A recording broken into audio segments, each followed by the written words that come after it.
Samuel Eto'o peut passer toute sa vie à la fédération. Moi, ça ne m'intéresse pas. Ce qui m'intéresse, c'est le Cameroun aujourd'hui. Et je sais que si le Cameroun change, il n'y aura pas de place pour ce qu'on voit aujourd'hui à la FECAFOOT. Même Samuel Eto'o, il sera obligé d'être sérieux et de gérer correctement le football camerounais, ou bien il s'en va. Mais aujourd'hui, quand on regarde le football camerounais, on regarde le championnat camerounais, comment vous faites pour ne pas payer les arbitres pendant 3 ans? Nous, on ne pouvait même pas s'autoriser de ne pas payer les arbitres pour une journée de championnat. Pendant 3 ans, les arbitres occupent une place centrale dans le football. D'accord. Voilà, donc c'est pour dire que moi, je ne suis pas dans le fanatisme. Moi, je sais qu'il y a cette maladie-là, il y a des gens qui sont devenus complètement fous et qui disent n'importe quoi quand il s'agit du football de Samuel Eto'o, mais ils ne connaissent pas Samuel Eto'o mieux que moi. D'accord. Donc ça, vraiment, j'aimerais que... Allez, on prend quelqu'un au téléphone. Voilà. D'accord. On voit vraiment le merveilleux travail qu'il a fait à la D'accord. Mais parce que, tout simplement, comme tu as fermé les robinets un peu partout, ça ne peut plus comme avant. D'accord. Il a mis pour faire un peu de papier. Les mêmes choses. On lui en veut tant. Moi, je voudrais parler à mon frère Abdourahmane, vraiment de ranger ses armes et de s'allier plutôt. De s'aligner. D'accord.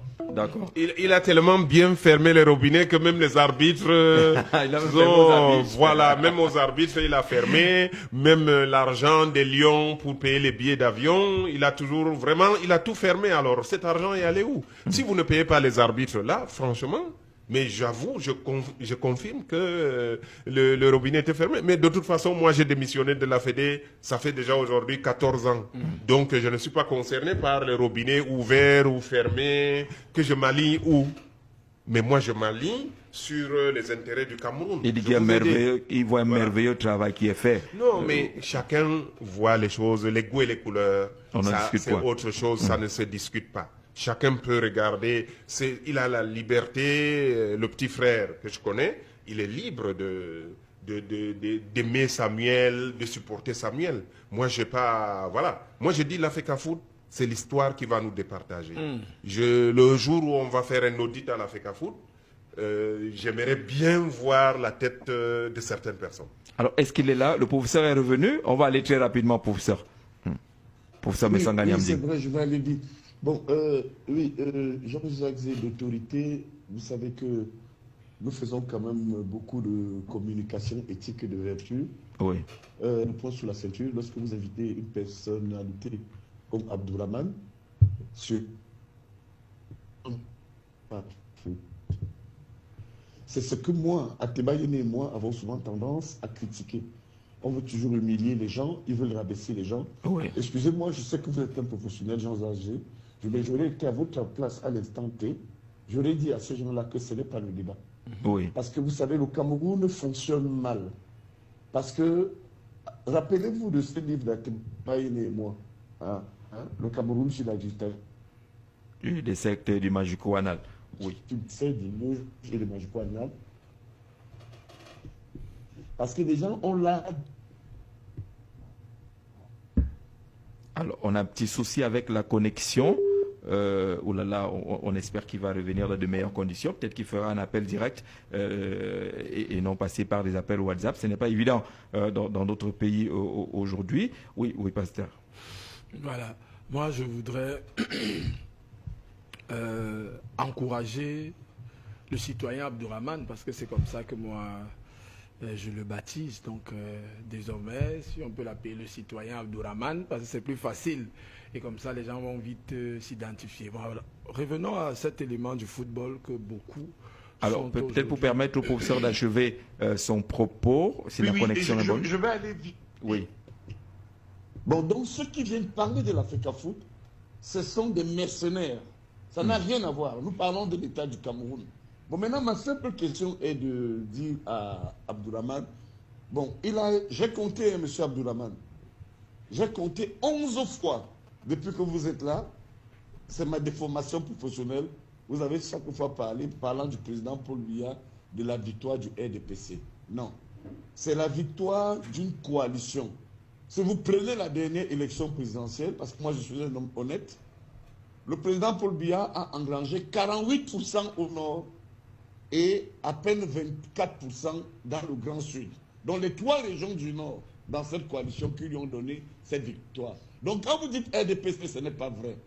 Parce que les voix du président Paul Biya, c'est 48%. Ce sont les voix de Bello, c'est les voix de Issa Chiroma, c'est les voix de Moustapha Amadou. C'est ce que je voulais tout simplement corriger. Donc vous aurez affaire à une coalition. Ma question est donc de savoir, dans votre prise de position, que feriez-vous si, une fois de plus, comme a déjà affirmé mon ami Chiroma et M. Bello Bouba Maïgari, ils s'engagent encore à soutenir Paul Biya? Êtes-vous conscient qu'au Grand Nord, vous aurez affaire une fois de plus à une coalition RDPC plus ses alliés traditionnels? Je vous remercie. D'accord, merci beaucoup. Question politique, et justement c'est ça le cœur du débat aujourd'hui. C'est pour ça que dans la lettre, l'appel du 13 mars 2025 des PCGN, c'est-à-dire des partisans du changement du Grand Nord, on a parlé du RDPC et de ses alliés. Donc aujourd'hui, c'est impossible. Il est impossible au RDPC et à ses alliés de gagner l'élection dans le Grand Nord. Quand je dis gagner, ça veut dire que avoir, je ne parlerai même pas de 50%. À la limite, peut-être ils seront à 25%. Pourtant, on a vu lors du dernier passage de Issa Chiroma Bakari, beaucoup de militants. On a vu la grande mobilisation de Marois, les 100 000 jeunes. On dit que c'est allé au-delà des 100 000 jeunes, qu'il y avait même 400 000 jeunes. Non, les 100 000 jeunes, ils n'ont même pas eu 2000 personnes. Mais par contre, le président Issa Chiroma à Marois et à Garoua a drainé du monde. Mais vous avez vu qu'il n'a pas osé parler de la candidature du président Biya ou du RDPC. Et parce qu'il a vu les attentes des populations. Il a vu que lui-même risquait d'être marginalisé. Vous avez vu comment il est attaqué. De l'intérieur du RDPC déjà, il est attaqué. On a bien vu des échanges dans un groupe parlementaire, ainsi de suite. C'est pour vous dire qu'eux-mêmes savent qu'aujourd'hui, ce n'est plus possible de continuer avec l'attelage qui était là, parce que vous avez l'écrasante majorité de la population qui s'est déterminée pour le changement. Donc voilà, s'ils prennent une option pour le changement en dehors de leur propre personne, peut-être qu'ils pourront rehausser un peu le niveau. Mais je peux vous garantir que les 48% dont a parlé le professeur Messanga tout à l'heure, ça fait déjà partie Non, ça fait partie du passé. On a cassé, comme j'ai dit, le mur politique qui avait été érigé entre le Grand Nord et le Grand Sud. Et on a ramené le Grand Nord dans le jeu politique national. Et c'était pour moi l'une des premières missions que j'étais engagé quand même à remplir. J'avais dit, mais je vais contribuer en tant que fils du Grand Nord. Vous voyez? Parce que là, quand vous allez parler à vos parents, vous leur tenez le langage de la vérité. Et donc aujourd'hui, ce mur n'existe plus et il n'y a plus personne qui pourrait avoir la même mise sur l'électorat du Grand Nord comme par le passé. D'accord. Le professeur comprendra qu'il est difficile de ne pas évoquer le football lorsqu'on a Abdourahmane. On va quand même consacrer quelques minutes et quelques 2 ou 3 questions encore. Voilà, la question sur le football, déjà qu'Abdourahmane a des lectures politiques, n'est-ce pas, sur un certain nombre de sujets concernant le football. Il a évoqué le nom du président de la République, il a évoqué le nom de la première dame comme étant les personnes qu'il retrouvait à chaque fois aux tasses en face de lui. En face de moi. Voilà. Donc la question que je voudrais poser, quelle est la lecture politique qu'il fait des échecs de la FECAFOOT aujourd'hui? Est-ce que ces échecs sont les échecs de Paul Biya ou alors ce sont les échecs de Samuel Eto'o? Non, c'est l'échec du système. C'est l'échec du président de la République. C'est l'échec du système. Parce que moi, j'ai dit dans un média que je ne considérais plus... de la jeunesse, il y a quelque temps que le président de la République avait observé que ça ne marche pas. Non, ils l'ont choisi. Ils l'ont choisi. Maintenant, ils essaient de se débarrasser de lui. Mais ils ne parviennent pas parce que quand vous avez un président d'une fédération, surtout comme le football, vous avez la protection de la FIFA. Vous avez la protection des instances internationales. C'est extrêmement compliqué. Une fois que vous mettez quelqu'un, et c'est difficile après de s'en séparer. Vous voyez? Mais moi, je dis que je ne considérais plus M. Samuel Eto'o comme un acteur de football. Lui, il est un acteur politique. Quand vous regardez ses faits et gestes, il ne s'occupe pas du football.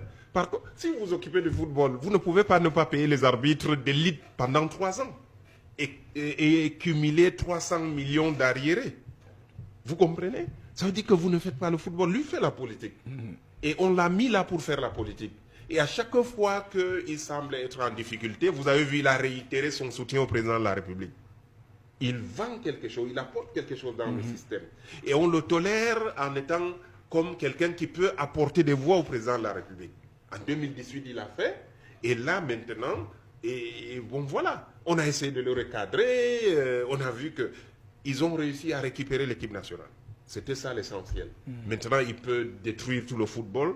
Mais l'équipe nationale du Cameroun, pour l'État, pour le président Biya, c'est d'abord l'équipe A. Vous comprenez? On lui a laissé tout le reste. Détruire le football, ce n'est pas un peu dur? Non, c'est Il y a détruire. Colombe Si qui vous vient ne de- payez pas les ça- arbitres, Oui. les colonnes des arbitres, vous avez vu le gars de Victoria, mais il s'amuse, il cravate les arbitres au terrain, il arrête les ballons, il s'en va, et il n'est pas sanctionné.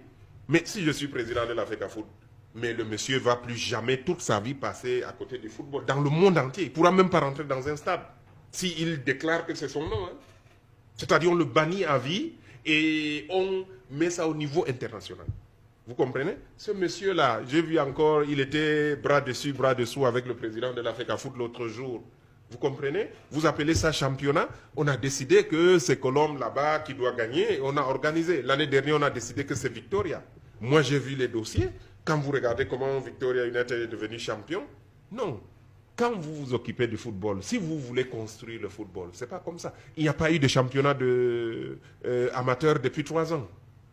Même à Yaoundé, vous n'avez pas terminé, ils ont commencé il y a 2 ans, ça ne s'est jamais terminé. Je ne parle pas même des championnats départementaux. Vous comprenez? Et donc, si vous voulez construire le football, vous organisez le football, vous faites que le football se joue. Il a pris une centaine de clubs à qui il a refusé les licences, y compris Étoile Filante. Depuis 3 ans, on n'a pas de licence. Dès que vous n'êtes pas avec le président, on ne vous donne pas de licence. Il a lui-même adressé une liste de plus de 100 clubs. C'est dans son cabinet et c'est là. Si un gars donne seulement les licences, mais il est limogé. Vous comprenez? Donc on ne peut pas jouer. On s'est plaint à la CAF, à la FIFA. La FIFA nous dit que non, c'est un problème interne là-bas à la fédération. Vous comprenez? Mais c'est pour ça qu'on va au TAS, on essaye. Mais il a eu, dans un premier temps, le soutien, et il continue d'avoir le soutien de l'État du Cameroun, à travers le président de la République, je le dis. Et tous ceux qui connaissent comment fonctionne le Cameroun savent que M. Samuel Eto'o est soutenu par la première dame. Vous comprenez? Et ça, moi je dis, donc c'est un homme politique et qui apporte, c'est lui qui vient de parler, il est du PCRN. Oui. Il supporte M. Samuel Eto'o qui est un RDPciste qui soutient le président de la République. Vous ne trouvez pas un paradoxe quand même? Non, vous ne pouvez pas être du PCRN, assumer le programme du PCRN que je connais, et puis vous proclamez votre amour pour quelqu'un qui contribue, qui sape même votre parti. Mais le travail du RDPC, moi j'ai essayé de sauver le PCRN dans l'histoire avec Kona. J'ai déposé Kona, je l'ai dit au ministère, il n'est plus jamais ressorti de là. Quand il est sorti, on l'a enlevé. Pendant 48 heures, on ne savait pas où il était. Et quand il est sorti, il avait 2 4x4 avec des chauffeurs, il avait tout. Vous comprenez? Et ça, je l'ai dit l'autre jour.